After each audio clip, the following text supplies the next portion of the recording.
the book is about life and loss and love and the memories that you hold on to, the people that you have lost. And I can't tell you, through the different times that we've been to sell it or even just share our story, people come up to us and kind of just start talking to us and tell us, I lost my grandpa, or my sister lost 2 of her kids through miscarriage, or whatever. It kind of just opens up that dialect. And I feel like pastors and preachers and Christians, that's honestly, we're just looking for God to kind of open up that window just a little bit, and then let him shine, let him do his thing. And so Savannah and I are always telling God, just use us in those moments to provide healing if we can.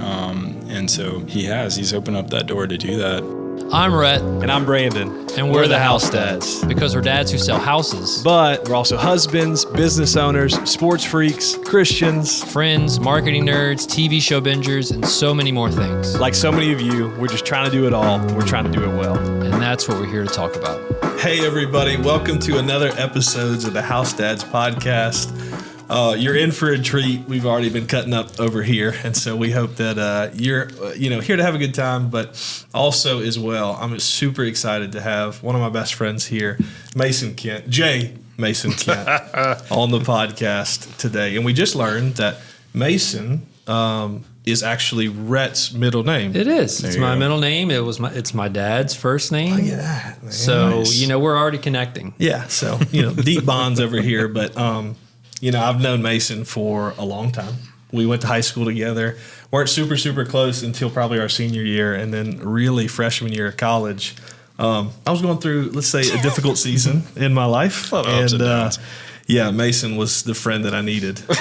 Probably, through high school, you have surface level relationships and friendships. Mm. But I think, I don't think I've ever said this, but it's really coming to me in the moment. I think you were the first person that I had a real deep friendship that was just not surface level. Yeah, same here. It's you go through high school and it's you got boys, but then as soon as high school is over, it just it changes. Yeah. Mm-hmm. It's just based off of proximity and things like that. But we have a friendship that's based on something deeper than that. And so, we could probably share a whole episode on just stories and times and things that we've shared together, but from high school to college to doing life together in all kinds of different realms, and then getting married and raising families, and still to this day, it's been fun to have a friend to continue to lean on and talk through things. And we talked about Courtney and I's story in previous episodes, and the man that I talked about, my best friend that introduced me to his girlfriend,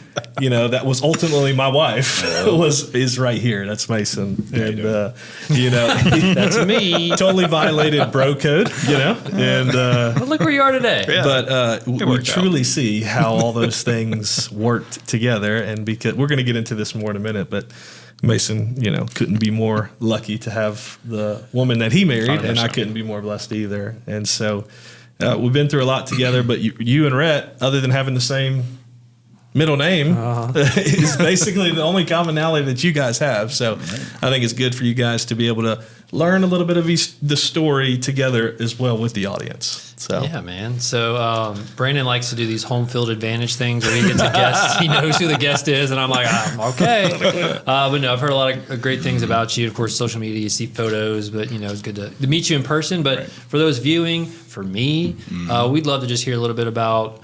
It's a loaded question, right? It's who where are do you? Start? Where do you start? But anything you feel like is good context for what we're going to talk about. But absolutely, a little bit about who you are, upbringing, what led you to where you are today, some of your deepest, darkest passions, stuff like that. Yes. No, I'm kidding.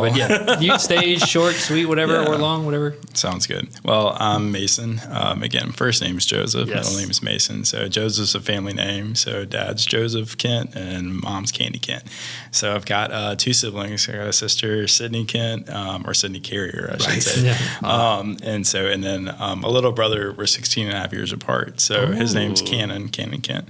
But that's a powerful name. Cannon Kent. Awesome. Definitely, he plays baseball, football, the whole nine. Yeah, nice. Big Parkview player. So shout out to Cannon and Sydney. Still wish we could have complimented him. I know, right? So I just turned 32. So nice. Yeah, trying to enjoy the season of being in your 30s but grew up in Denham my whole life. I've been here my whole entire life. I love Denham. I love the community aspect of it. It's definitely growing. It used to be like you knew your neighbor, that kind of thing. It's starting to slowly kind of get away from that vibe, but still like super family oriented. And I'm just super blessed that my family chose to kind of plant the seeds here and let it kind of grow. So. Right. A lot more mini warehouses here. Yeah, exactly. A few more storage sheds. Storage units. Lots of Dollar Generals. I always say that because one of the only things that I remember, or the only things, Brandon posted one thing on social one time, and he's not like a opinionated person, I feel like, on social, but one time he just went off on, really, Denham, we're going to put this mini storage warehouse in the interstate? Oh, yeah, I remember seeing that. Yeah. It's one of my most proud moments. He was very upset, I can tell. Yeah, the big eyesore. But, so hopefully he'll aren't, sponsored by any sponsored by mini storage. Right. Well, Mason can get into this a little bit too. Speaking of approvals and city ordinances and things like that. If Mason wasn't doing what he's doing now, he could have a career in politics in a positive way. Yeah. Because he was class president, he was Mr. DSHS. That's not something you're probably going to say. Very heavily involved with those types of things. Also, word on the street is he got Southside Junior High a potato bar for 2 days. It was a very controversial thing at the time. The lunch ladies were super mad, by the way. So I never heard. Literally every single time I'd show up, we realized we had to give up like 5 a.m. to do these potatoes, and I'm like, it's progress, people. How long does potatoes take to make? So I can see a career in politics later. We'll see. Yeah, awesome. Mayor 2030. I don't know. So anyway, but I really do. I love Denham. Just the whole vibe and the feel. So and kind of going through. So like you mentioned, Southside Junior High, Denham High School, not junior high. Sorry. Right.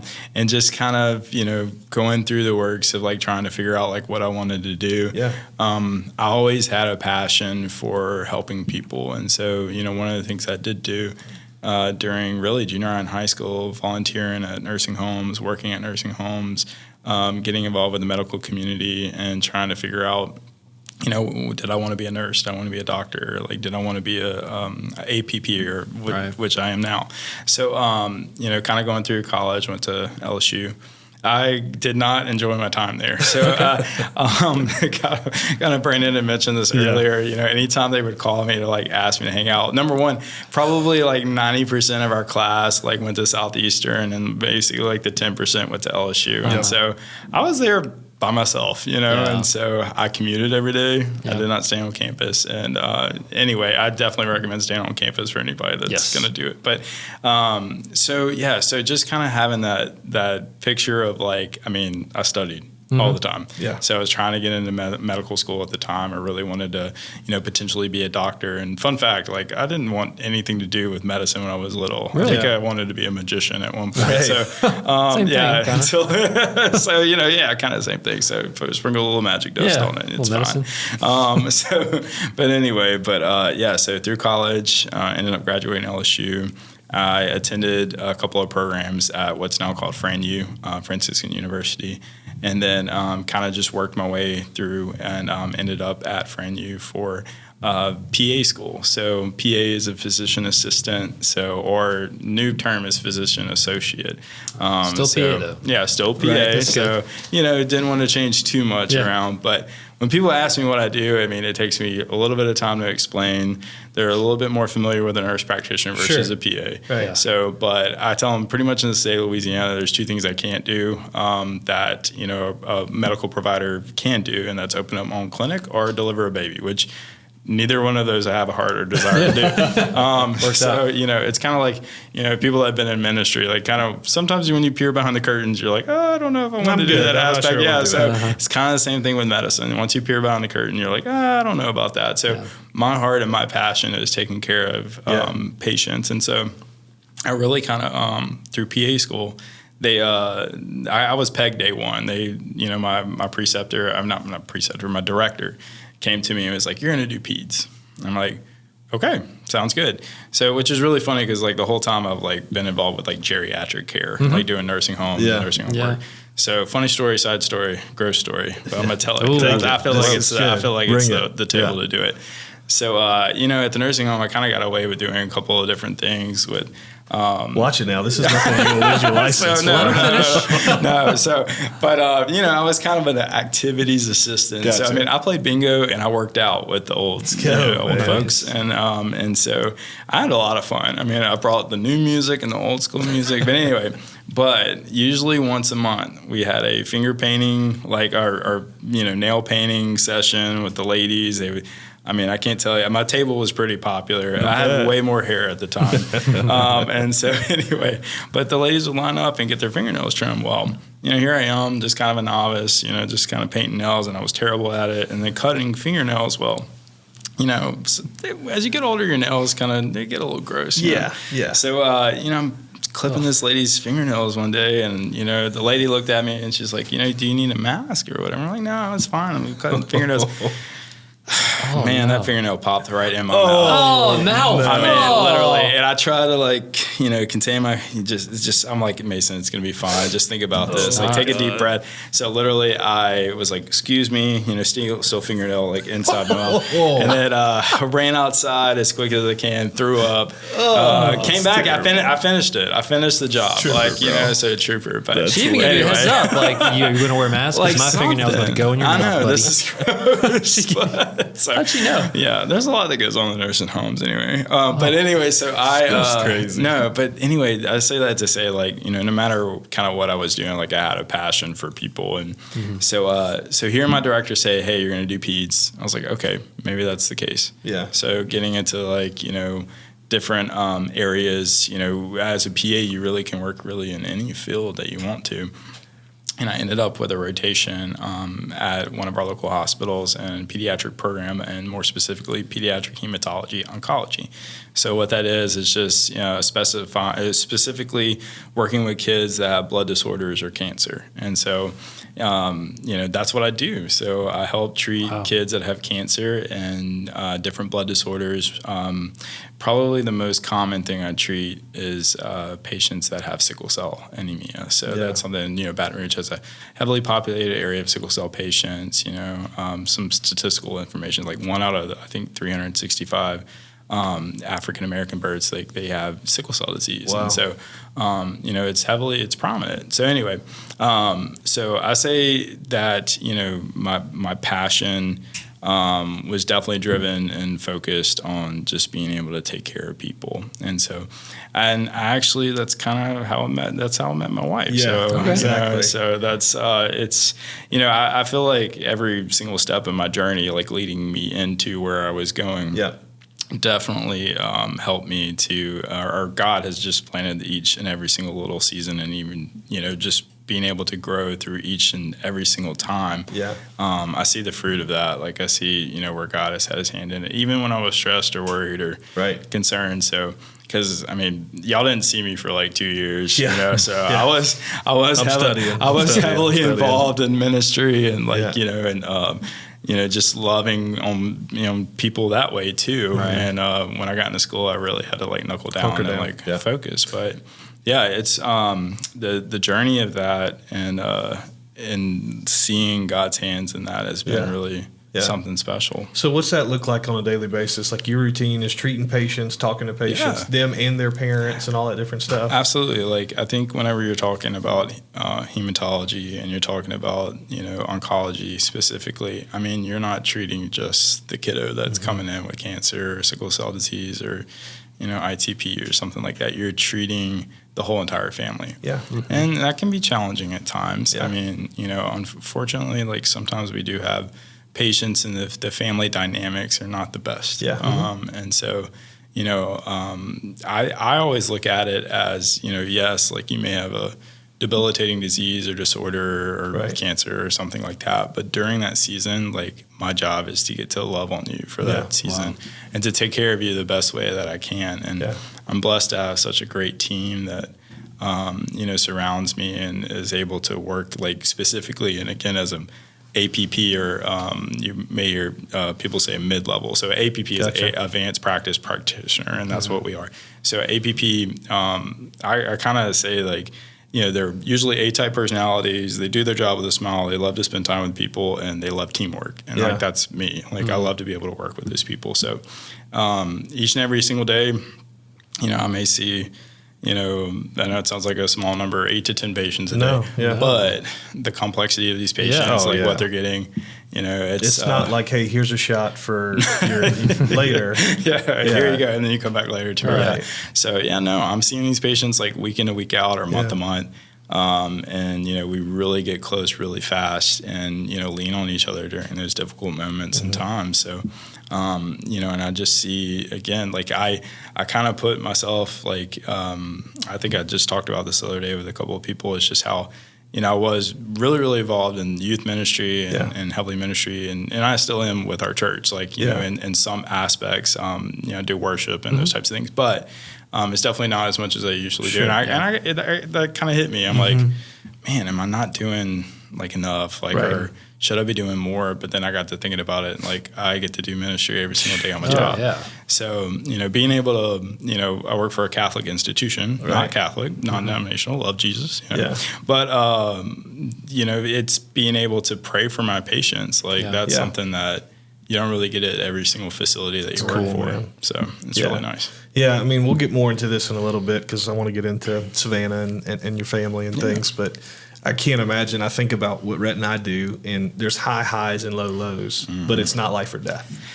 Yeah. And so with what you're dealing with, we bring that home, and it's hard to turn off our phone. And maybe you don't have the office call, but, man, it comes home with you. Oh, yeah. Absolutely. Sure. So I think part of that is just kind of being able to compartmentalize some things. Yeah. So, there are days where I can't help but take some things home, we've had some hard years. We've had years where I've lost, 9 patients, or I've had years where I've lost 18 patients, and so what's hard about it is, you do your best, and ultimately, like, you have to have faith and hope that God's gonna to do something. But sometimes those stories don't turn out the way we want them to. But I'm a firm believer that God has purpose through any situation. And the thing I do, and I think I'm a really big proponent about mental health, and especially nowadays, I feel like there's more and more people that have issues with suicidal ideation or homicidal ideation, or just despair, depression, whatever it is. That, and I feel like people are a little bit more apt to talk about it nowadays, which is great. Yeah. But even myself, like, I mean, I've had to do counseling. I've had to do time with, in the chair, as they say. And, and talk to somebody about these things, because I've got to be able to learn, like, okay, I've got to be able to do my job and focus on my patients, but then also at the same time, I have to be the best version of me for my family that I can be. So definitely a big proponent of, get you some counseling, get you a friend, a good church, community. So something in regards to that. Yeah, you got to put the respirator on yourself first before you can help anybody else. 100%. That's a great analogy. It's good. I resonate a lot with the, you're dealing with the families as well, not just the patients. So like whenever we're foster parents, and like so many people focus on, which rightly so, the child. But when we were going through our classes, I realized, man, there's such a story to be able to help the families as well, the moms, 100%. The dads. And I'm sure you're dealing with a lot of emotional parents or family members or friends, and they're not oftentimes not coming with the appreciative, not that you're doing stuff for appreciation, but they're not coming to say, thank you, Mason, for all that you're doing. No, absolutely. And I mean, and that's not what we're doing it for, right? And so I agree with you. Like, I've been in there, where we're having conversations of, your child is diagnosed with cancer. Okay, well, let's get started on that. Or at the very end of life, where we have tried everything that we could possibly do, but now it's time to go home and just love on your baby. And like, that's, I mean, it's when I tell people what I do, they're like, how can you do that? And I'm like, sometimes, it takes me a second to say, to think about the answer to that. Because I'm like, how do I do this? But I mean, honestly, the only thing I can point to and point direction is my faith. And I think without that and without that hope, I don't think I could do what I do. And then at the same time, for a great support system and my wife and my family, like, I wouldn't be able to do what I do on the daily. Well, I think, growing up with Mason, and anybody that's known you for as long as I've known you, or even a shorter period of time, we knew that whatever you would do, it was going to be special. And so I can say from afar that I think the reason you're doing why you're doing it why you're doing what you're doing is because nobody else could do it like you. Well, I appreciate that. And so I know that you definitely have a call in your life to bring levity and bring, light to dark situations. Thank you. And so, talking about, some incredible things you guys have been through, we didn't touch much on this because I wanted to leave time for it. But, talk about, your story outside of career and things like that, even though they're intertwined a little bit, about meeting Savannah, and about your family and things like that. So Savannah Renee Smith at first, now Savannah Renee Kent. So she is by far the most absolutely wonderful, just beautiful person inside and out. So her story, she could probably fill in 2 podcasts full of stories too. Yes. So just a little background on her. So she had a liver transplant. It'll be 10 years. She was born with something called biliary atresia. And so all her life she battled in and out of the hospitals, being sick. Well, at 17, started having brain damage, really, really sick. Liver started to give out on her. And so she was put on the transplant list. And fortunately for her, and unfortunately for another family, she had a donor. His name was Tyler. And Tyler was killed in a drunk driving accident. I believe it was the day after his graduation or the day of his graduation from high school. And so they got a phone call, and he was a perfect match for her.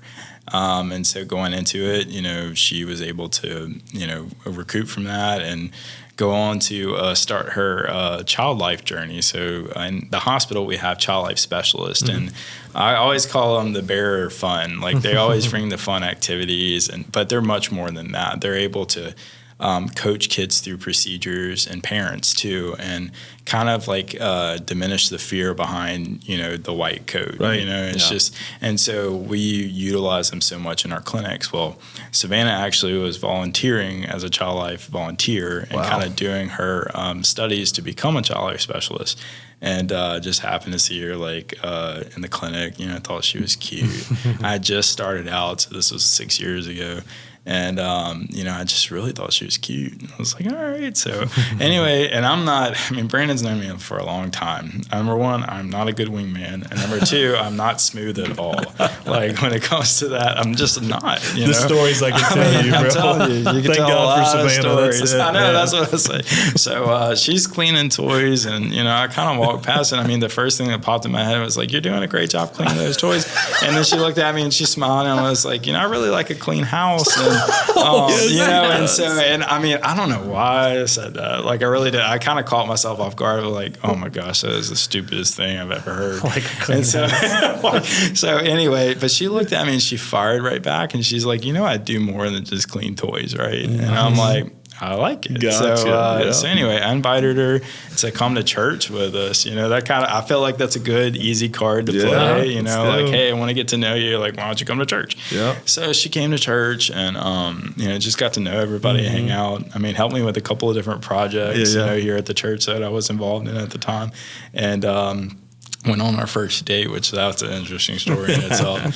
So her past significant other went to and stalked her in the parking lot. So that was kind of fun. Nice. And then we had our first date at Sakura. So right there in Denham, shout out to Sakura. Yeah. It was going well until her sister called and said, hey, this is what's going on. So I actually kind of ended the day right then and there. I was like, I don't know if I want to step into this. Yeah, I'm like, I don't know about that. No, right? So who is this? So anyway, I said, maybe we'll try this another time. So anyway, friendship grew, and just really developed. She actually went on a trip with us with 2030. Oh, from the outside, bro, we could all see it. They all saw it. I'll never forget too. We did something at our house. Yes, and it was all of us. And Savannah hung around a little bit later. It was a crawfish bowl. Okay, yeah, and Savannah hung out a little bit later, and Courtney was pregnant with Max at this point. Yeah, and Savannah had picked out the most thoughtful, sweetest gift in the world to give Courtney for Max. And I'll never forget when she left. Me and Courtney were like, "Oh man, it's happening!" Like the most special person for a special guy. Yep. It's gonna happen. Everybody else saw it. Y'all were just working on it, So I just, I'm just, going through just getting to know her, the dating phase of thing. And I think our first date was y'all had Sam on at one point. Sam did a music video at our house. Not at my house, actually, my parents' house. So first date, take two. So take right? two, Yeah. right? And so we were part of like a music video, like for Sam. It was great. Los? What is Yes. it? Yeah, Kid Los. Kid Los. Yeah, Okay. shout out Kid Los. And so it was great. Yeah, we even like had like Jeeps. We had like the Jeep game That was the whole to deal. things. So anyway, but so anyway, I think that just going through and getting to know each other was like super vital and important. I actually ended up telling her I loved her. It was Rev Conference. Let's go, baby. It was like 2020, and then she will get me if I don't tell the real Full story story. behind that. Yeah. Because I told her I loved her, and I was like super like passionate in the moment. Or Rev or people giving their hearts to Jesus. Yeah. And we're in the parking lot. I'm like, I love you, and like she's like, I love you, and I'm like, did I just say that? I took it back. I took it back. You took it back? I took it back. So I you say, called like, her. I I don't know. love I you? called her. Dude. I called her and I was like, because what I told her is I just got out of a really bad relationship where I had said that, and I'm like, I really want to make sure that if I say it, like it's the last time I say it. Like I don't want to play games anymore. Yeah. Like if this is it, this is it. And so, but she just told me like, and I love her for this. When I called her, she's like, well, you can take it back, but I'm not taking it back. I love Nice. it. And I'm like, Yeah. all right, like I love it. So honestly, like That's cool. I just knew from day one, like, I mean, she was so like driven and focused on, just number one, making sure like our relationship was still centered around Christ, that we were growing together and that we were still passionate about the same things. And, I think God honestly allowed her to have that internship so we could meet, because kind of fast forward into dating and really getting engaged, COVID hit. So, and in fact, like on our rings, like we have inscribed 5/30/2020. Yeah. And we did not get married on May 30th, 2020. Right. So, and we kept that, we ended up getting married in September. And, and so it's just one of those things we can laugh about now. But to keep her safe, we decided like, doing a practicum or like the next step in her internship is probably not the best idea. I mean, I even went as far as like, it was like Easter time. I dressed up like an Easter bunny and I had what we call PPE or protective equipment underneath my Easter bunny costume just so I could go and hug her. Wow. So like during the time that we were engaged, like I wasn't able to like really see her or love on her or hug her. There's so much we didn't know. There was a lot of uncertain health history. We just there had was no a lot idea. of inconsistencies with COVID, and so I felt like it would probably be the safest thing for us to spend that time. And honestly, I think God was like really preparing my heart and her heart for marriage during that time, and just being able to still stay devoted to one another, even though that we were Couldn't apart. be physically there all the We were time. like, all right, we're going to do this. I'll never forget doing the drive-through honeydew shower. Drive-through 'Cause in honeydew the middle shower. of COVID, it's like, hey, was such a just weird drop time. off gifts. Such a weird time. With all that stuff. I mean, just unconventional. Yeah. I mean, even down to, I think we had like four honeymoons scheduled, and like Each every one. single one of them canceled. Yeah. So like, we go through the ropes of that, and we're like, is what it is. Yep. And so I love that y'all left that on your ring. Like, it's just a sign of like, hey, if it doesn't go as planned. And I was stressed. Like, I mean, here it is. I picked out a beautiful ring. Like, I had it made and stuff like that. And I mean, I had it inscribed, and I called her up one day and I'm like, Savannah, I really want to tell you something. Like, and she's like, did you put the wrong wedding date on her ring? And I'm like, yeah, like I put our original. And she's like, I did the same thing. And I'm like, that's so it's cool. perfect. Yeah, So, I love it. but yeah, on hers, it says the date, and then you're my favorite. You're my favorite is like a saying that we say to each other all the time. And then on mine it says Jeremiah 29:11, which is my favorite verse. So, and just kind of, I guess leading past that, so like COVID, like we faced those obstacles, kind of navigating, relationships through that and friendships, and just kind of, coming to understanding, like, we want so badly to be present and be a part of those different things, but we felt at the time that it was just safest for her, especially having a liver transplant. We just didn't know what was going to happen. Yeah. So we come out of COVID, and one of the things on our hearts, like it's always been on our heart, is, to have family. And like we knew from day one, we were like, we want to be parents. Like, how can we make this happen? And we kind of thought well, maybe it would be a good idea to talk to our doctors about it. You know, they're smarter than we are. And so kind of talking to our doctors, they were like, it may be a little difficult for y'all to get pregnant. It's not impossible, but maybe very difficult. And, we have fertility options and those types of things. And we just kind of came to the decision that we were going to just trust in God and just say, let's just, just pray about it and, just go from there. And it wasn't much longer that we got pregnant. So we ended up getting pregnant. She actually told me in March of 2021. It was like right before my birthday. It was probably the best birthday present I ever got. She brought me the little pregnancy, and stick. And then she's like, hey, she wrote me a card and I just broke down. Just to have that feeling of wow, I actually am going to be a dad, And my story, again, I could go in it for a long time, but there was points in my life and things that I've been through that I was like, I don't know if I'll get married. I really don't know if I'll have kids and, this and that. And then meeting Savannah just really turned that all around for me. Mm-hmm. And so, so she told me in March, and really everything for that first trimester was going okay, and it was fine. And we were just kind of adjusting to, just being pregnant. And so then that second trimester kind of hit. And so she started having some problems. She started bleeding and those types of things. And, the extent of it was a lot more than just that. But, one of the things that we kept hearing was that everything was fine. Going to the doctor visits, everything's fine, everything's good. Just go home, rest, make sure you hydrate. So then come along, we're at week 17, and we get an anatomy scan because she had started having lots more bleeding, and found out that that our little boy was, he had spinal abnormalities. He had a diaphragmatic hernia, which means that his organs and stuff were going to get in his chest. And he had some brain abnormalities, those types of things that were going on. So, we were kind of, pressed with the option of is this something that you guys want to continue with, or is this something that you want to stop?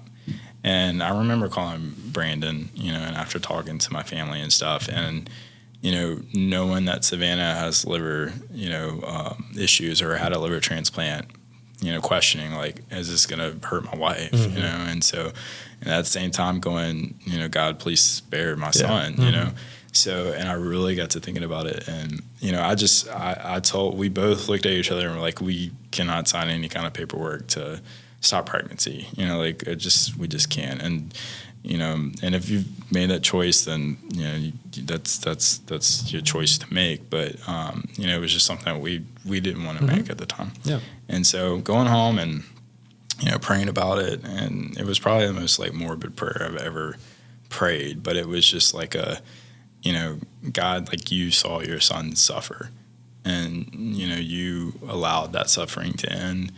If that's the case, if my son's suffering, then I would rather him be with you than mm-hmm. with us.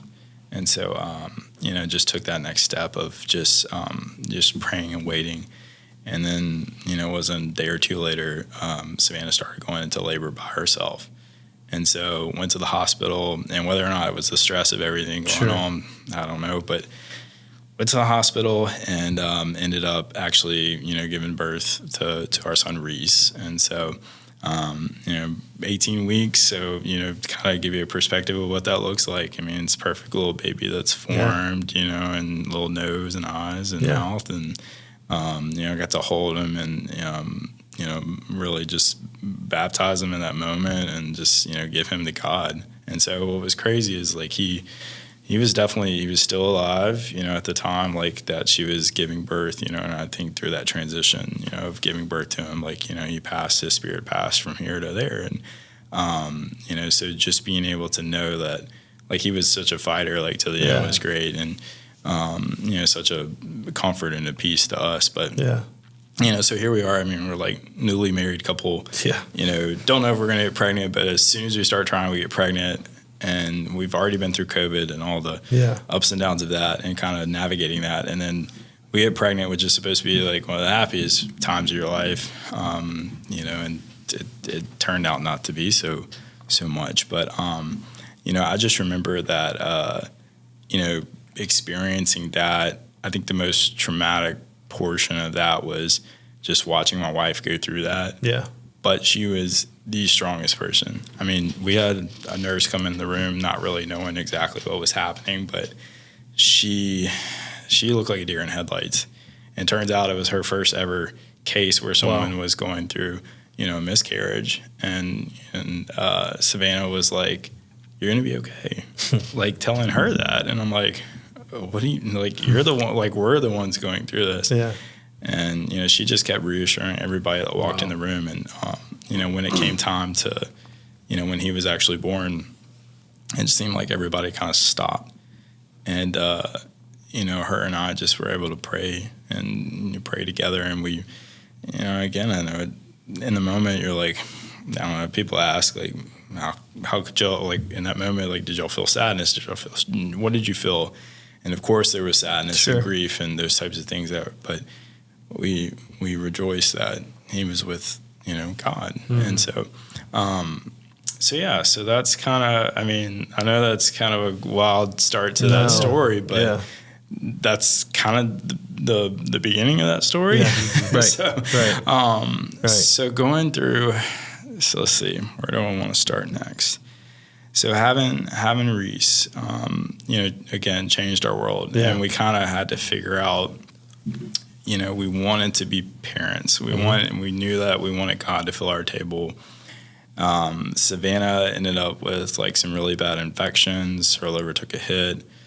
She actually, because of what Reese had, he was born with something called triploidy. It predisposed her to a specific kind of cancer. And so the doctors were like, it really honestly is not safe for her to, be pregnant again. Right. And so we're like, what do we do? Do we adopt? Do we do what? And so me, as having a medical background, and then Savannah really too, like being involved in that aspect, she was like, we're probably going to have to find someone to carry our baby, So surrogacy was on the table, and I'm like, what does that even look like? Right. So where do you even start? When you brought it up to me, I didn't even, I'd seen Baby Mama. Right, exactly. That was my extent. That's like, what surrogacy is. Yeah. And I mean, I just, kind of just not knowing where to start. Right. So we actually, through Savannah's family, her mom was able to kind of connect with a local couple in Baton Rouge that was kind of going through surrogacy. And kind of reached out and said, do you mind if we kind of like tag along, like come and see? And see kind of what the process is, ask some questions. And so we were actually getting ready to go do that. But to kind of backtrack a little bit, because this kind of sets it up, and you're going to see where God kind of, he's all in this. So through the process of going through and losing Reese, when we went to that appointment, we were here in Baton Rouge. We got transferred to New Orleans. But before we did that, Savannah is there in this like triage room, and we know what's happening. We know we're going to be transferred. Like, she's having Reese. Like, that's what's happening. She comes up in her head, hey, is Olivia working? And so Olivia Lustig, and I'll, she'll come into the picture a little bit later, but she was a NICU nurse, and she came into the room. Savannah had her sister reach out to her through Facebook. Olivia and her husband, William, have been a part of our church and our group and our friends. We were close, but like not like super close. Right. And so anyway, Savannah's like, well, Maddie, she told her sister, can you reach out to her, see if she's here? Well, Olivia was just cranking up her car, about to leave and go home for the day, and got the message, turned off her car, came back inside. Savannah kind of told her everything that was happening. Her heart broke for us. I mean, she just sobbed. And I remember in that moment, like, going through, and I told Savannah this, later. I was like, I looked at her and I looked at Olivia, and I was like, I think she would carry our baby if we asked her to. And I mean, all the emotions are going and pouring, and it's just, oh my gosh, just a crazy roller coaster. But I remember thinking that. I was like, maybe she'll carry a baby. Yeah. So about 4 or 5 weeks after we lost Reese, we went and decided to go back to church that day. And the pastor is actually Pastor Trey Major. Shout out Trey Major. But he was preaching on grief that day. Yeah. He had just lost his mom. Yeah. And we walked in, and Savannah and I looked at each other like, what are we doing here? Yeah. And, you know, and so we just decided, you know, just to stay. And Olivia was actually there, and she came up to us after service, and she was asking Savannah, how are you? You know, just being a good friend. Like, how are you? Savannah's like, I'm okay. You know, we're making it. We're actually going to go talk to a couple about surrogacy and kind of figure out, like, maybe that's our next step. And what's really even funny about Olivia playing a role in this picture is that when we were pregnant with Reese, I was planning our 10-year high school reunion. And at the reunion, she was sitting across from Olivia. And for some reason, again, Savannah wasn't super close to Olivia, but she told Olivia, she's like, you know, you might be caring for my baby pretty soon. And she's like, what do you mean? She's like, well, you know, Olivia working in the NICU, Savannah would have had to go into labor early with Reese. She was like, you're going to be taking care of my baby. So she told Olivia, like one of the first people that she told, like, I'm pregnant. Yeah. So anyway, so Olivia at church in that moment, she was like, well, I'll carry your baby. And Savannah's like, what? Like, you know, like, wait, like, don't, like, you know, like, don't say that. Yeah, that's not a funny thing. Don't say that if, like, you don't, you know what I mean? She said, no, like, I'll carry your baby. Like, it's always something I want to do. And she grabbed, I was kind of like, had my back to her, and Savannah grabbed me, and she looked at me, and she's like, you know, and I get choked up thinking about it. But she said, you know, Olivia's going to carry her baby. She wants to carry her baby. And I just broke down. Like, I'm like, thank God for this answer. I was like, my thought in that moment, you know, everything was going on around me, and it was definitely a distraction. But like having that thought pop in my head, I'm like, you know, what a random thought. Like, I don't believe in that. Like, I don't think it was a random thought. I think it was God saying, like, hey, like, you're gonna be going through, you know, hell, but I've got a plan. Yeah, you know. So she didn't even ask her husband. Shout out William. So, which is really funny because like William and I, like, we went to school together. You know, Brandon and I, Denham, and dated the same girl in high school and stuff. William hated my Denham's guts. just a messy place. Bro. I mean, Denham hated. Seriously. So William hated my guts for a really long time. But anyway, so she's like, well, I'll go home and talk to Will, and I'm like, all right. And so at first William said no. Like, and I mean, honestly, I don't fault him for it. I probably would say no at first too, because I just didn't know about it, you know. So he ends up saying, you know, yes, like, you know, that's something that you want to do, a desire of your heart. Like, let's do it. So we went and talked to this couple, figured it out, and you know, soon enough, we were in the doctor's office, getting Olivia prepped and ready. And ended up transferring our first baby. His name was Alpha, so like they named the embryos, right? And so, and I should say this too, because Savannah will be like, "No, you didn't mention this." I'm gonna mention it. So, like, you know, going through like the actual process of surrogacy. You know, people sometimes don't understand the difference between like what is a surrogate and what is a gestational carrier. So Olivia is technically a gestational carrier, which I look at it like she's the vessel. So pretty much you're looking at, and I mean, this is a adult show, I guess. Yeah, sure. You're looking at, you know, my sperm, Savannah's egg, putting together, making a baby, an embryo. And so Savannah had to go through, you know, IVF and like get egg retrieval and stuff, which is super painful. Yeah. And God, I mean, us as men, we would just, there's no way. No way. So, so shout out to all the strong women that are doing IVF in this world. Right. You guys are rock stars. But so anyway, so we ended up with 6 viable embryos, and so. Transfer the first one, Alpha, and that one did not take. And that was hard because, you know, we were doing this journey together, giving Olivia her injections, different medication like progesterone and stuff to make the baby stick. Yeah. And I remember giving an injection at the Ruby Slipper outside. It probably wasn't the best place to do it, but we had to do it at a specific time frame, and we just got done with brunch. And, you know, I remember thinking, like, after we got done with the first transfer and we lost that baby, I was like, oh, that's my fault. like, I didn't do it right. Sure. I didn't give the injection right or something. Yeah. And, hindsight 2020, like, there's nothing really you can do in those moments, but to really, take it easy, rest, and, let the baby do what the baby naturally does, which is stick. And so that was hard, going through that loss again. And, and I should mention this too, because it plays a part in our story as well.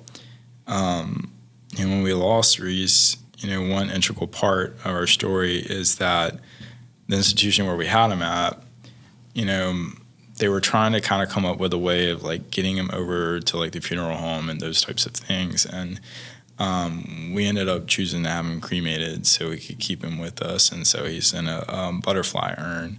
And so, but the hospital where we had him at misplaced him for like 6 days. Oh my goodness. And so, it was kind of like going through like a loss for the second time, you know? So here we are losing their first baby, they lost him and found him.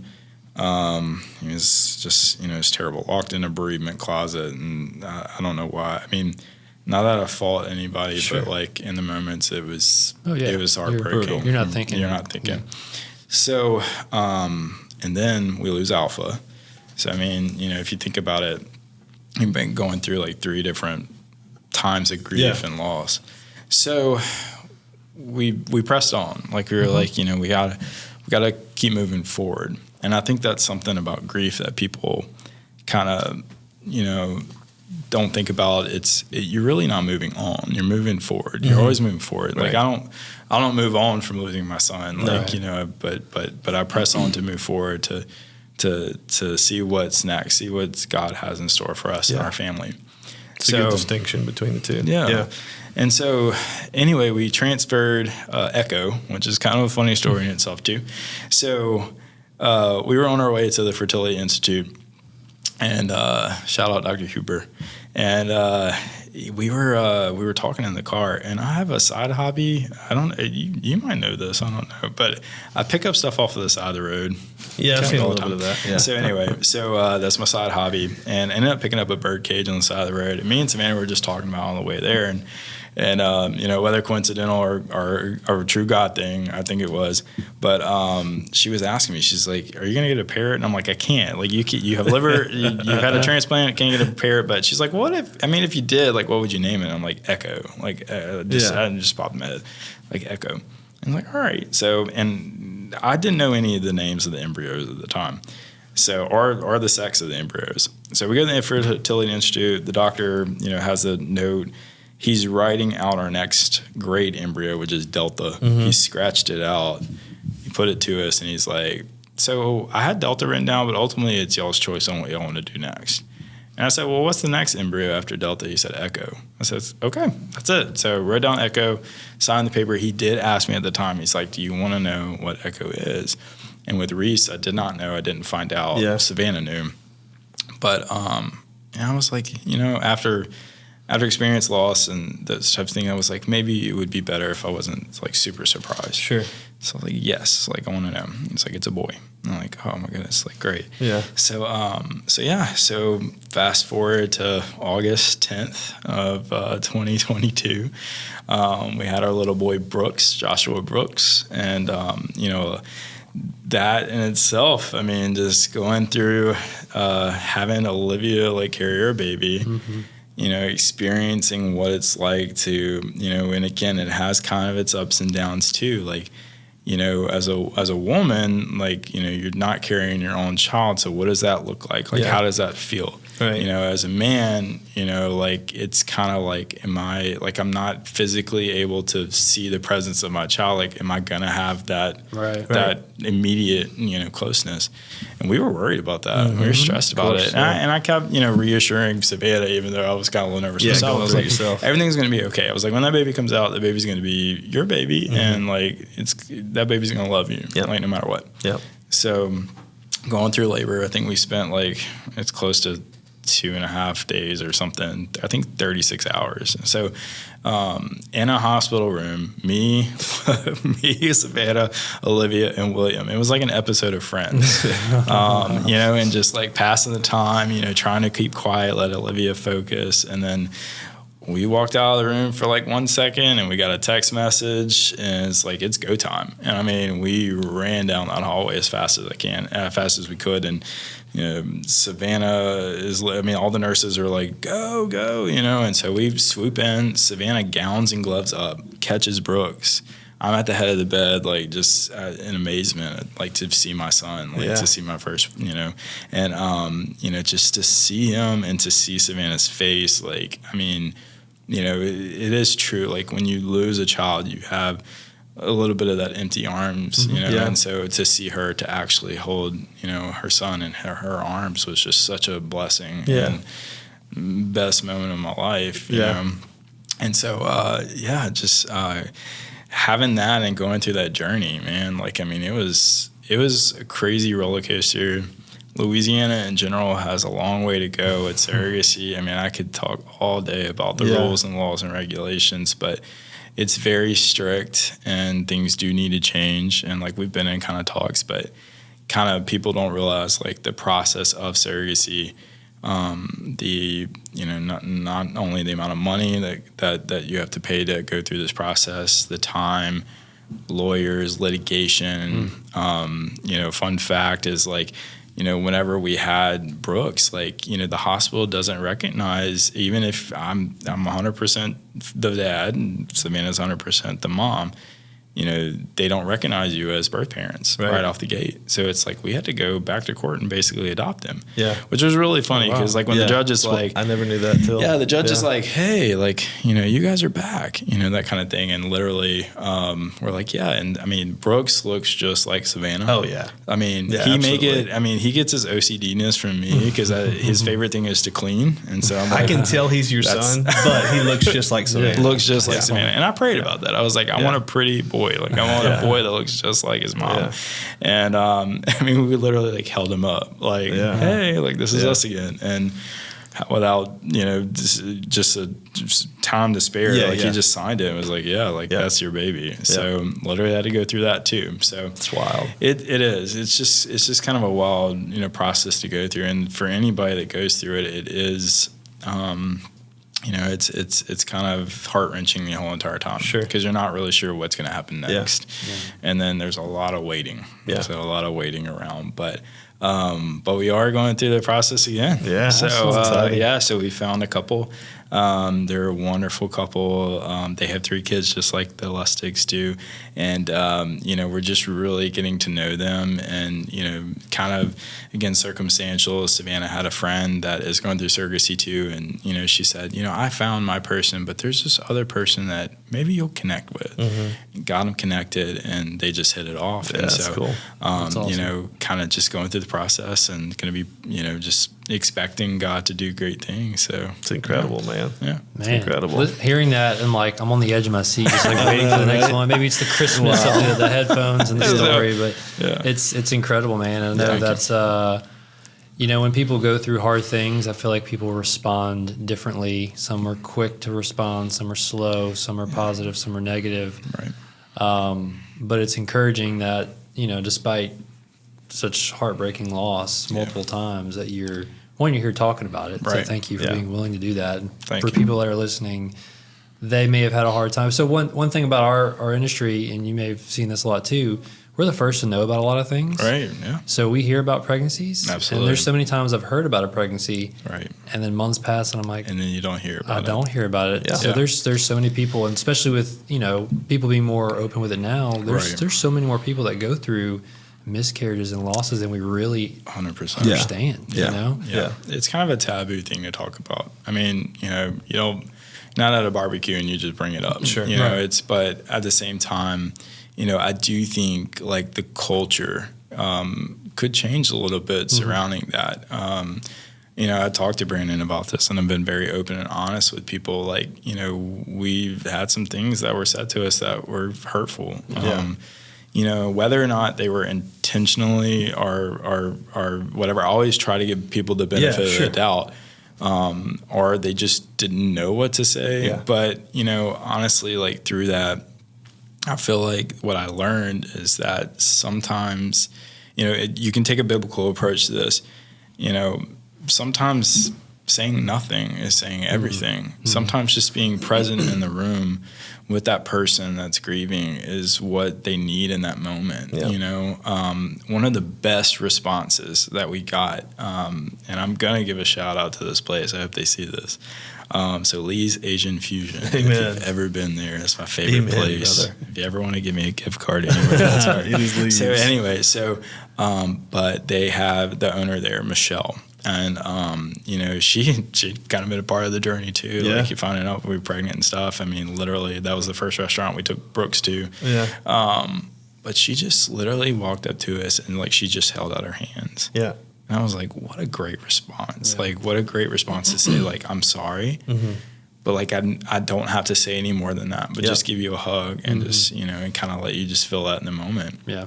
And so I guess my advice to people would be, you know, I feel like you want to be there for that person, but maybe you're like on the fence of whether or not to actually show up or like to be present. Do it. Yeah. Like, just drive over to the house, stop by. Like, the worst case scenario, you knock on the door and the person opens the door and just says, I can't do this right now. Yeah. That's fine. Yeah. But you showed up. Yeah. You showed up for that person. You're there. You're giving your time, your effort, and just, you know, being present with them. And so, but yeah, I know it's definitely something that people, you know, definitely shy away from. They don't want to talk about as much, but I cannot tell you the prevalence of it now. Yeah. And so, and that's, you know, kind of what led us to like writing a book about it. So that's what I was leading to. Like, some people are quiet, some people even like to talk about it more, but we want to give you a chance to plug your book. Yeah, so I made a shameless plug. Please. So, like, I'm gonna put on my hats over my thing. Ooh, there you go. You know, this is I my love it. characters. There you go. So anyway, so this If is you're our- watching, you'll be able to see this. So if you're this not is watching, our book. tune in. So this is My Blue Butterfly and Me. So where do I start with this? It's hard, to find where to start. Well, it's just, you know, our story, like I said, like, I feel like at one point, and I can say this now, I think, at one point, like, we had a producer reach out to us because they wanted to, like, maybe even do a movie about our story. Because it's just, it's something that does impact a lot of people. Like, and everybody can relate in some aspect. Yeah. You know, if you've lost someone you love, like, you have learned what grief is. You know, I think everything that I've been a part of in my entire life has led up to this. And I think this is kind of my new mission field. Me and Savannah's mission field together. I always prayed that, you know, God would, you know, find us a place in ministry. And I think he answered that for us. So, so I like to write. I've always kind of been a writer. And I kind of always thought I would write a book one day, but I never thought I'd write a children's book. So I'm like, how do you even start with that? So through losing Reese, like, in that grief, like, I just started writing. And it came out to be this story. So we called Reese our little blue butterfly. We called Brooks our turtle. And, you know, and the story is just about this turtle that goes on this adventure around a pond. You know, he does all the turtle-y stuff, you know, sliding in mud, getting dirty. And he admires this butterfly. Like, he wants to be like him. He sees him in the trees. He sees him fly. He sees him being brave and doing all these things. And he's like, I want to do that. So he follows him around, and they go on these little different adventures, you know, throughout the pond. And then one day the blue butterfly goes away. And he's lost, and he's distraught, and he's thinking, you know, where did my friend go? Like, I'm going to look for him. I'm looking for him here. I'm looking for him there, but I still can't place him. And so he goes to his mama turtle, and shout out to Savannah during this part because she really helped. But, you know, Savannah's like, you know, he's got to have somebody to talk to. I was like, what better person than your mom? So, you know, so he goes to the mama turtle, and he's distraught, and the mama's like, just remember the butterfly. Remember all the things that he taught you. Remember all the things that he said, you know, those types of things. And so the book kind of goes into looking at those times that they had together, like, and reminding the turtle, like, he'll be in different aspects of your life. He'll be in a song that you hear. He'll be in a book that you read. He'll be in these different areas of your life, and, like, you know, you'll be able to carry him with you. And so at the end of the book, spoiler alert, but his turtle shell turns blue. And so it's just a memory of his friend. And so, you know, the book is about life and loss and love and the memories that you hold on to, the people that you have lost. And, we were blessed and fortunate enough to have, family support us in this and kind of say, because I brought it to Savannah's attention and she's like, this could be a book. Yeah. And I'm like, what do you mean? Okay. And so she's like, no, like we should really pursue this, like to do it. And I can't tell you, like, through the different times that we've been to sell it or even just share our story, people come up to us and kind of just start talking to us and tell us, like I lost my grandpa, or my sister lost 2 of her kids through miscarriage, or whatever. It kind of just opens up that dialect, and I feel like that's what I feel like pastors and preachers and Christians, like that's honestly, like we're just looking for God to kind of open up that window just a little bit and then let him shine, let him do his thing. And so Savannah and I are always telling God, like, just use us in those moments to like provide healing if we can. And so he's opened up that door to do that. And we have shared our story on YouTube. Like we have, like, it's an 1.5-hour documentary. So like, nice. Again, we can talk a lot about this, right. But, and that's on the back of the book. It has like a link, to that you can go and find that. So I think it's, Piece by Piece, Life, Loss, and Love. That's the name of it. So it's piece, like a puzzle piece. 'Cause to us, Reese was our little puzzle piece in helping us, kind of go through the journey of surrogacy and to have Brooks. So, but anyway, so shout out to the artist. So, Savannah had a friend that she went to high school with. His name is Daniel Myers. I think his Instagram handle is like the colorblind kid. So he's colorblind. Wow. So kind of a fun fact. Yeah. We went back and forth on a couple of things. We're like, Daniel, did you mean to like put that in there? Like the shade of the turtle, those types of things. But like he was awesome through it. And like there's a lot of Easter eggs in there from like people that we have lost and, and love. And that's something that's super important. Yeah. And what's kind of cool too, it's like it's opened up this kind of community of like we have other people that have done this too. So I've been getting a lot of shout outs, but I hope I can. That's great. Absolutely. So just shout out to Macy and Joseph McAvoy. Like they wrote a book as well, and it's published, and their book is just beautiful testimony to their daughter Luna, and and her relationship that she shares with her sister Aspen. You know, and so anyway, I just highly recommend going and get that book too. So anyway, but I think all in all, our goal with this, like, is not to sell 1 million copies or anything. Sure. Like, we just want to continue to have that open conversation with people. And we did that. We had a book signing and we're able to do that with people.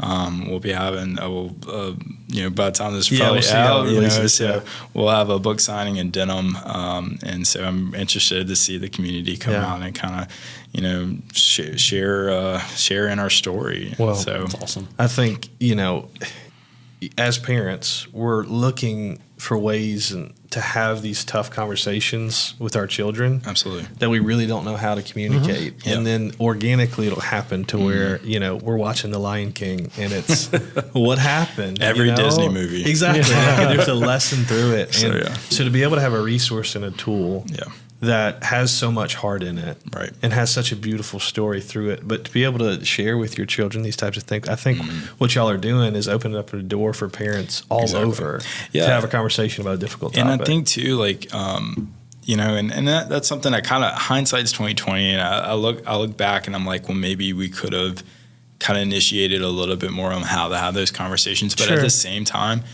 you have various people in this world with different backgrounds and different religions and those types of things. And so, if one thing that we can do is just to kind of help people open the conversation with their child, like you said, and kind of just talk about it in their own way, and give them space to do that. That's kind of what the purpose of the book is. I think the beautiful thing that I kind of see underlying through all of this is exactly what you said earlier on, is that it's not you're moving on, it's that you're moving through. Yeah. And that's what the story tells. Yeah. It's that you're not moving on from a loss. You're moving through with who you lost. Absolutely. So I mean, I think we have to remember, and I tell, Savannah this all the time, like, we're not leaving Reese behind. Mm-hmm. Like Reese's legacy is still there. he has purpose in this. Like his brother Brooks knows him. It's crazy the things that we've seen in our house that, I'm just like, he knows he's there, and he's a part of this. And so, moving, you're right. It's not moving on, it's moving forward, and I think just love on people through that, love on people through their grief and, just give them space to kind of be on their own, because there were times where we were angry. There was times when we questioned God, and that's hard. That's hard as a person that's been a Christian all his life and faith-based and been through it. But I feel like it only made my relationship stronger with Christ. And I will say this too, that, one of the things that it taught me was that I had sympathy. I had sympathy for these patients that I sit with every day that have cancer, or the kid, or the, parents that are hearing the bad news. I'm sorry, but empathy, empathy is a best analogy was, sympathy is kind of like walking past a hole in the ground and saying, "Oh, I'm sorry you're down there. Do you need anything?" Yeah. But empathy is actually climbing down in that hole and saying, "I'm going to sit here with you." That's good. Yeah. And so, to be able to learn how to be empathetic. Yeah. I feel like that was Reese's purpose for me. That's good, man. That was Reese's purpose for me, is teaching me to be empathetic, and so I can do what I do. Yeah. And there has been many a times where, whether or not it's just sitting on the ground with a patient that's just having a hard day. Yeah. Or just the other day, I was able to pray with a family that, it was going through a loss in themselves and still dealing with a child that has cancer. Yeah. Mm-hmm. And, and I'm blessed to be able to do that and to have such a supportive wife that has seen me in action. Yeah. And that's where I feel like it's all been planned and purpose, because I'm a lot to deal with.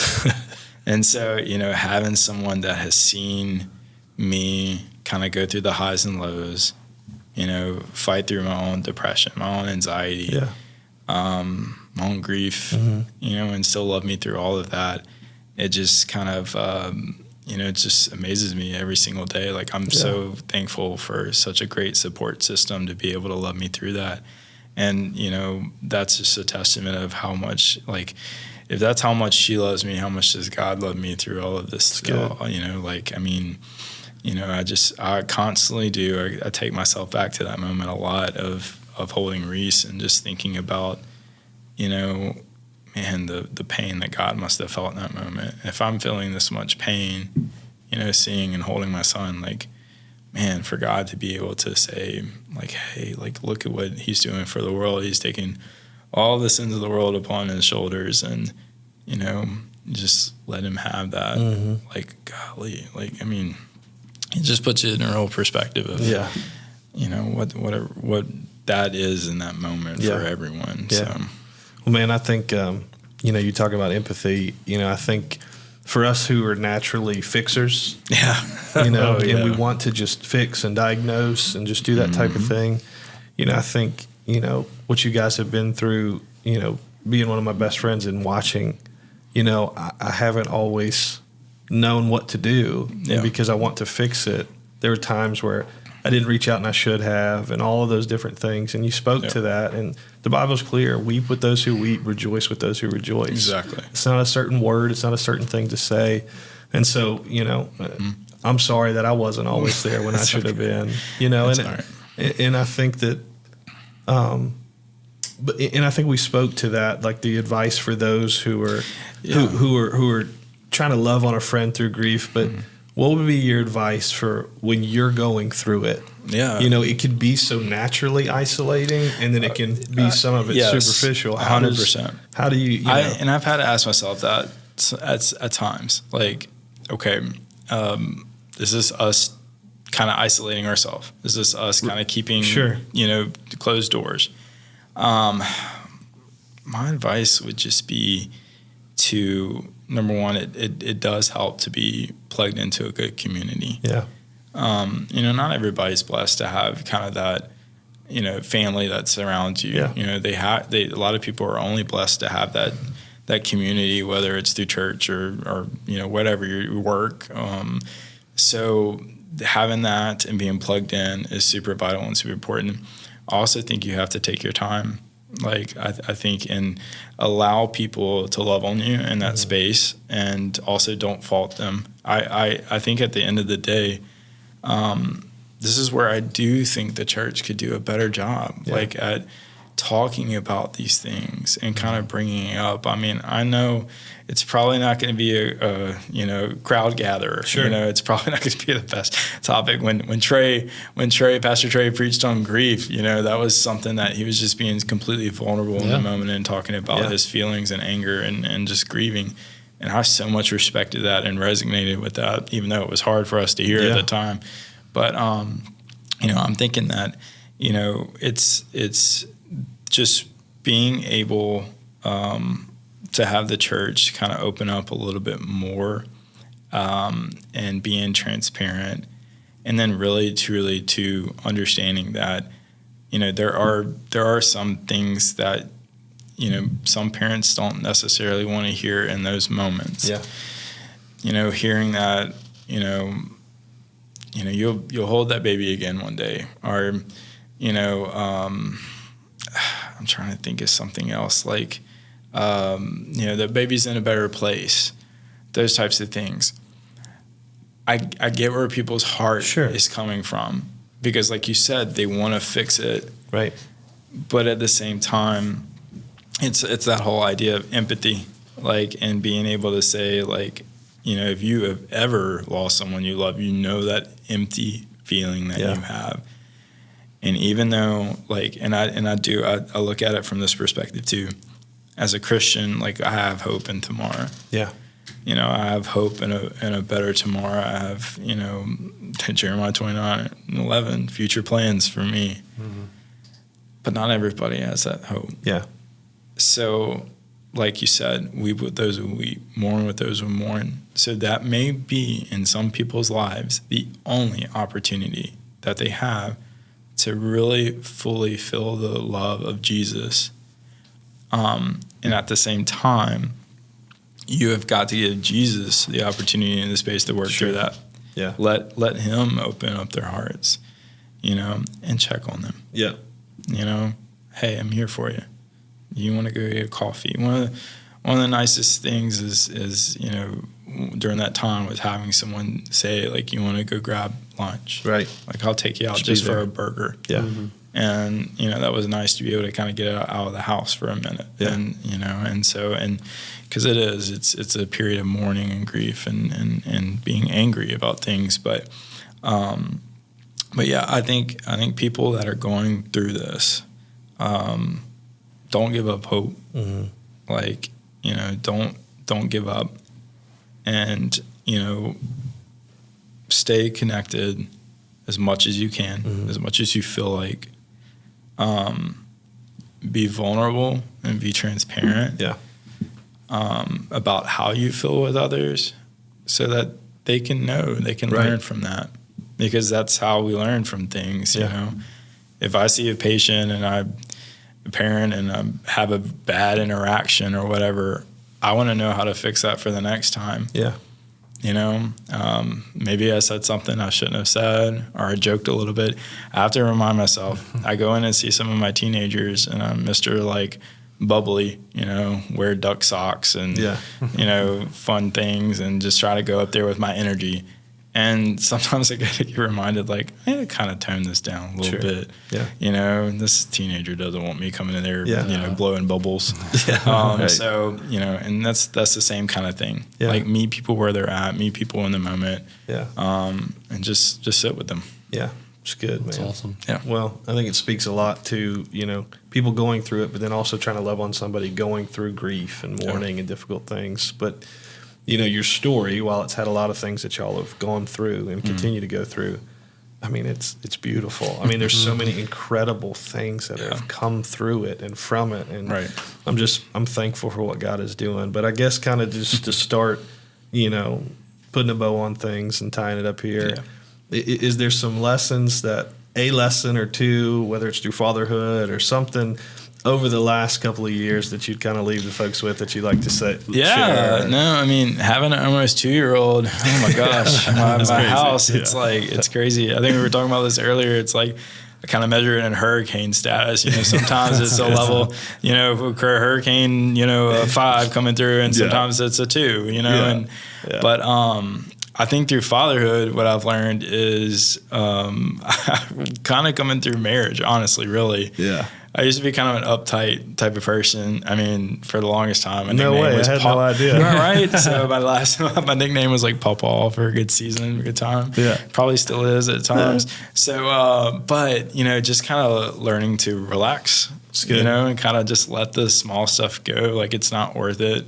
You know, I used to kind of get worked up and have anxiety towards, you know, different social situations. And I've kind of learned to really relax on that. I think professionally, you know, learning that, you know, as a person that is a fixer, that I can't fix everything. That's good. And that's been really tough to learn over time. I think as a husband, to listen more. You know, guys, like, I mean, y'all probably have talked about this in other previous podcasts, but like, I think we all can learn to listen more. Yeah. And then kind of lean on those lines of like the empathy situation. You know, there's stuff that Savannah went through with this whole journey that I may not have felt as much. Yeah. You know, so like, you know, there was an excitement when it came to, oh, we're pregnant with Brooks. There was a little bit of sadness when it came to her because, you know, it's not her being pregnant. And so that was rough. Right. And so, you know, through whatever season or whatever you're going with, just kind of to sit and, you know, and as a man, I feel like, you know, what I've learned is just to not take myself so seriously. Yeah. You know, and just to have fun. And, you know, continue to be transparent, vulnerable, you know, always, you know, kind of remember just to live life to the fullest. And that's something I learned from a teacher that I had that passed away. She had ALS, and you know, she lived life to the fullest. Like, she did everything she could. She spent the last 2 years of her life going around to different churches and giving her testimony and just enjoying the company of friends and family. And, you know, and that taught me a valuable lesson, and just really taking advantage of the time we have here on earth, because we're not promised tomorrow. Yeah. So, you know, some of the small stuff's not worth it. So forgive.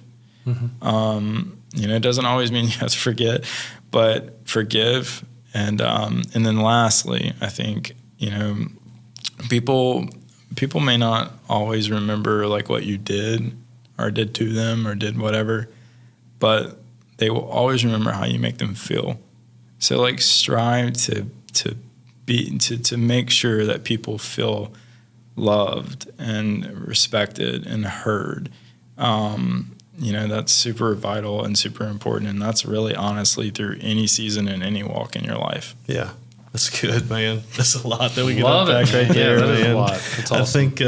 I think again, because Rhett doesn't know you as well as I do, I think it's only fair. And if your first time tuning in to hear Mason, I'm glad that you did. Yes. And so it's I don't know, to put a bow on it before we transition, I think again, I keep going back to, you know, to look at situations and things that happened, like even when Savannah went into early labor with Reese, that I remember being on the phone with you and you saying that in the midst of it, he was seeing it as a miracle. Yeah. When like in the it's hard to make that choice to say, oh wait, this is a good thing. Right. And so it's just incredible to look back and see you recognize where God was doing things on your behalf, even when you don't see it.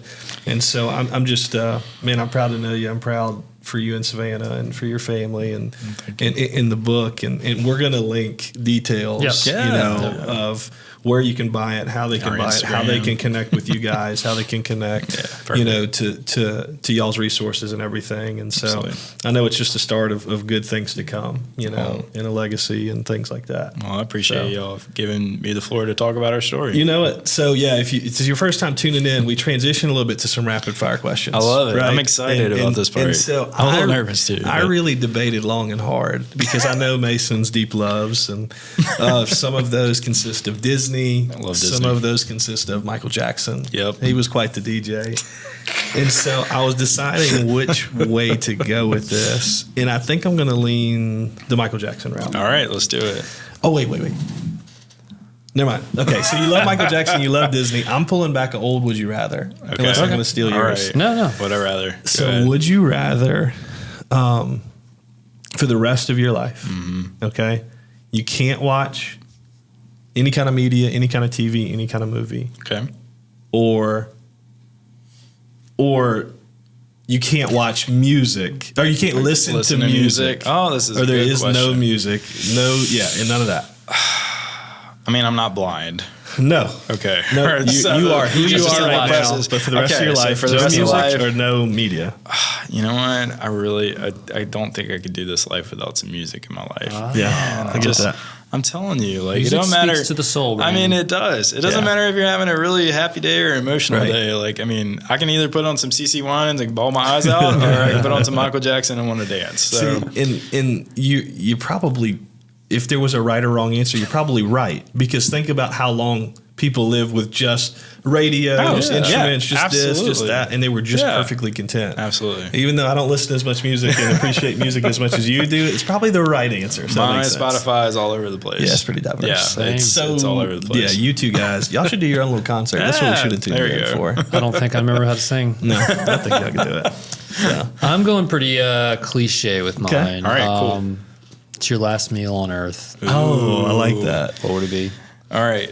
So this is my wife asked me the other day, we were getting ready for my birthday, and she's like, "What do you want for your birthday?" And I said, "Honestly, just a night alone with you. That's Love it. that. Like a night away, Get night the alone." kid out of here. And we did. We did. We had a night alone. It was great. It was fantastic. But and she was telling me, she's like, we're gonna go eat one of your favorite foods, and immediately I was like, Asian, like anything Asian. So if I had last meal, oh my goodness. I'm gonna pick up on Lee's here again. Hey, maybe we can send it to them. They can sponsor us. Yeah, so at least this episode. Man, some good old pad thai. Man, Michelle makes some good pad thai. And then dumplings. You gotta have dumplings. You gotta have those fried green beans. I'm hungry right now. I'm telling you. Dinner And then I gotta have it. So the one bone I got to pick with Lee's is, and I've talked to Michelle about this, they don't make egg rolls. And I'm like, you don't make egg rolls. So anyway, got to have some egg rolls. Okay.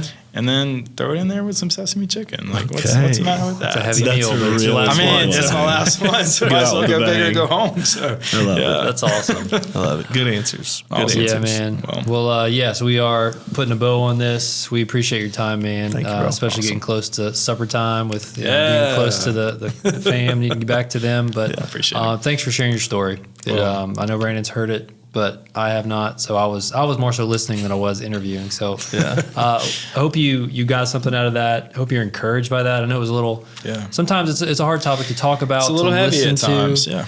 But I hope you got hope out of it, and I hope you got encouragement out of it. And reach out to us. We'd love to talk to you if you're going through something. It's kind of weird transitioning to follow us on social media. But of course, follow us, share this with someone you feel may benefit from hearing it. Yeah. Buy the book. Yeah. Is there a way to buy it? So so it's at mascotbooks.org, or you can get it on Amazon. That's probably the easiest way for people to get it. Or some local stores. So we got Mayfield's Mercantile and the Antique Village, the Bee's Knees, and End of the Lane at Jubin. Very cool. Yeah. Very cool. And we'll link all that. Yeah, we'll put a link in the comments. So show them some love there, show some support, and we really appreciate you guys listening. We're honored, and we will catch you next time. See ya.